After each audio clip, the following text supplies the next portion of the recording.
I'm with a very interesting person. His ancestor was the best friend of Muhammad, and he was the first caliph of the entire Muslim world. Is that right, Nasser Siddiqui? That is absolutely right, sir. That's quite a genealogy that you have. Yes, that's why the name Siddiq is synonymous with Abu Bakr Siddiq, the first caliph of the Muslim nation. So, out of curiosity, would most Muslims recognize your last name? Absolutely, absolutely. If I was to go to the Middle East, they would immediately recognize Nasser Siddiq. He's family from the Siddiqs. And speaking of family, he came from a very prosperous family, but he didn't do so bad himself. By 35, he was a millionaire. He had all the neatest cars and homes and everything Hollywood says they'll make you happy. But you know what? He developed a deadly disease. Tell me about that, Nasser. I got very sick, and it started off with blisters on the side of my neck.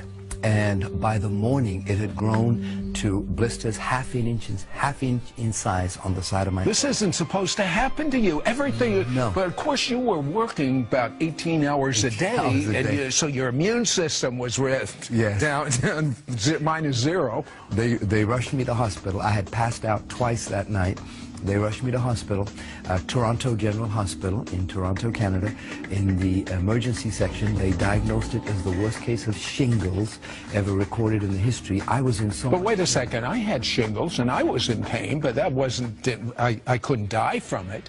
Well, this one was from the top of my head all the way down here, all the way down the side of my face, this ear, this neck, this shoulder. They admitted me to hospital. The next morning, this ear was touching this shoulder. It was like a balloon. I looked like a leper, deformed on this side. And my immune system was not fighting back. Now, do you have a picture of that? Would you show us that? Yes, absolutely. This is what I look like in that hospital room. Blisters 1 inch in size, chickenpox, temperature 107.6, and brain damage.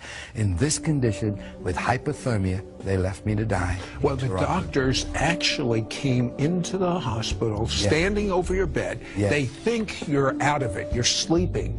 What did you hear them say? They examined me and they said that his immune system has shut down. This is spreading across his body. We can't do anything about the hypothermia because the brain had cooked itself, and they said I would probably be dead by the morning. In fact, Anita, they took her out of the room afterwards and explained to her that if I lived, this is someone that worked with you. Yes, my eye would be blind, my ear deaf, there's brain damage, this side of the face would be paralyzed, and if I lived, I would be a vegetable, but probably I will be dead by the morning. Okay, you hear this horrible report. You're a Muslim. Yes. Did you prepare? What does a Muslim think when he gets a death sentence? Like Allah is not a healer. Muhammad is not a healer, so we don't turn to Allah to heal us. We assume that we're going to die. But I was afraid of death, Sid. I was petrified of death. Why? I didn't know what was on the other side, but I was afraid of it. And the very people that I had my faith in, my trust in, were those doctors. And they had just given up. What do you do when the people you got your trust in have given up on you and left you to die? In fear, I cried out. I said, God, if you're real, don't let me die. That's what I cried out. Muhammad didn't come, Allah didn't come, but that night, in that room, there appeared a figure at the end of the bed. And this person... Wait a second. Had you ever seen something supernatural like this before in your entire life? Never. There's your first time? Yes. Okay. Now there's this figure. Yes. And are you scared? What's going on No, with it? no, not at all. I wasn't scared at all. In the middle of the night, I see this figure at the end of the bed, and it was the outline of a person with light radiating from them. I couldn't tell you the way the face looked, but all I could see was this outline of a person with light. Now, I knew it was Jesus.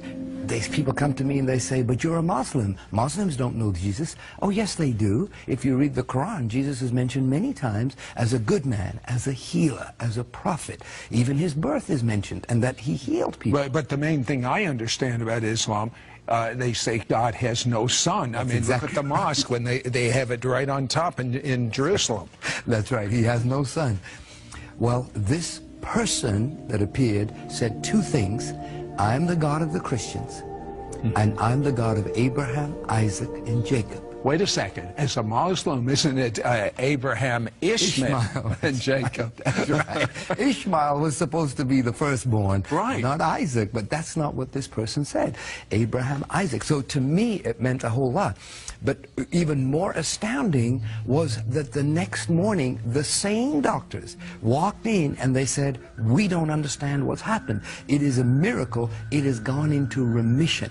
Instead of spreading, they are starting to decrease. Now, when they said that to you, what did you think? I said, look, I don't know what to tell you, but there was a person. You told them? Oh, they're going to put you in a mental ward. I told them, there was Jesus here, and he healed me. And a Muslim saying that, they're going to put him away. They didn't believe me. And that became a test case in the city of Toronto. Why is this man alive? In fact, they said it's gone into remission so much, you can go home now. And I said, no, I don't want to go home. That was my security. That little room was my security. You wanted that man to come back? Yes, absolutely. They released me the next day. Now, the problem was that even though it had gone into remission, my head still looked deformed. Right. And so when I would walk down the street, people would cross over the other side. They didn't know what was wrong with me. But what did you do with this man saying, I am the God of Abraham, Isaac, and Jacob? Well, Isaac! I know. Yes, sir. It's like, wait a minute. This doesn't make any sense. Is this Jesus that appeared in my room, is he a prophet, the way the Muslims had taught me all my life? Or is he the Son of God? Hold that thought. Let's find out how God supernaturally shows Lazare that he's the Son of God. Jesus is the Son of God. It's the God of Abraham, Isaac, and Jacob. Don't go away. This is amazing.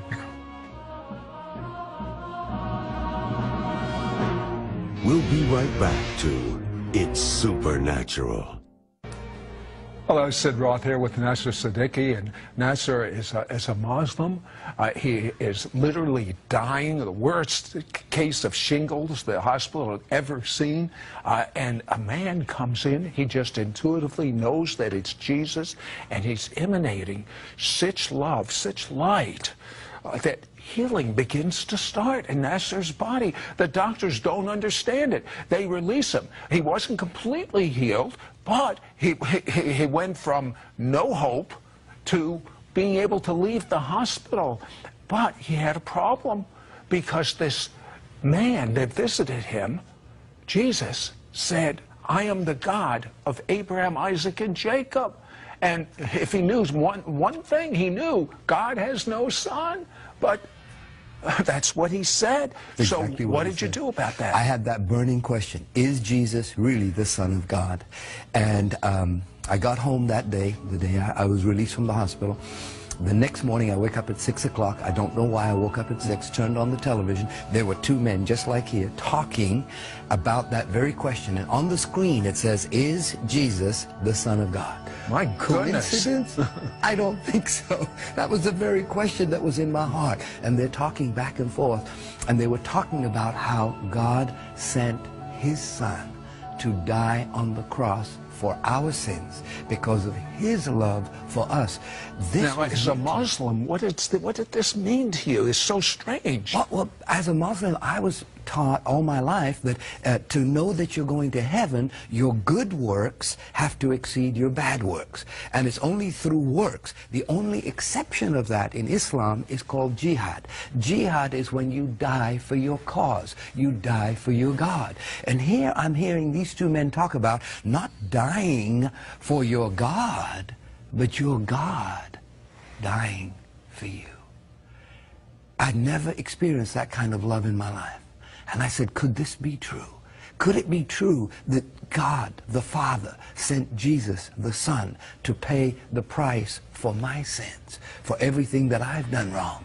This was all new to me, but it was exciting. And these men were talking back and forth that yes, Jesus is the Son of God, and yes, it is documented that he walked the earth, and it is documented that he healed, and it is documented that he died on the cross and paid the price for the sins of all men. So what happened with this horrific disease that you had? Well, that day when that program finished, I got on my knees. They led me in a prayer. I asked Jesus to be the Lord of my life. I found a photograph of the way I used to look, and I started praying to this Jesus.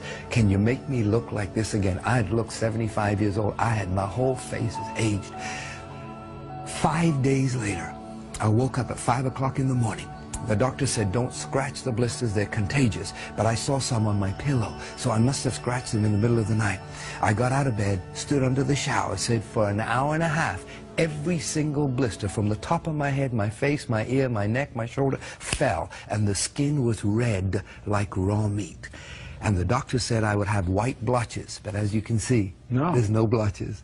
So is there any doubt in your mind that God is the God of Abraham, Isaac, and Jacob, and that Jesus is his son? Any doubt? No doubt whatsoever. I'll tell you. I have living proof. I'm sure of that. So Nasser ends up, storybook, he marries his associate, Anita.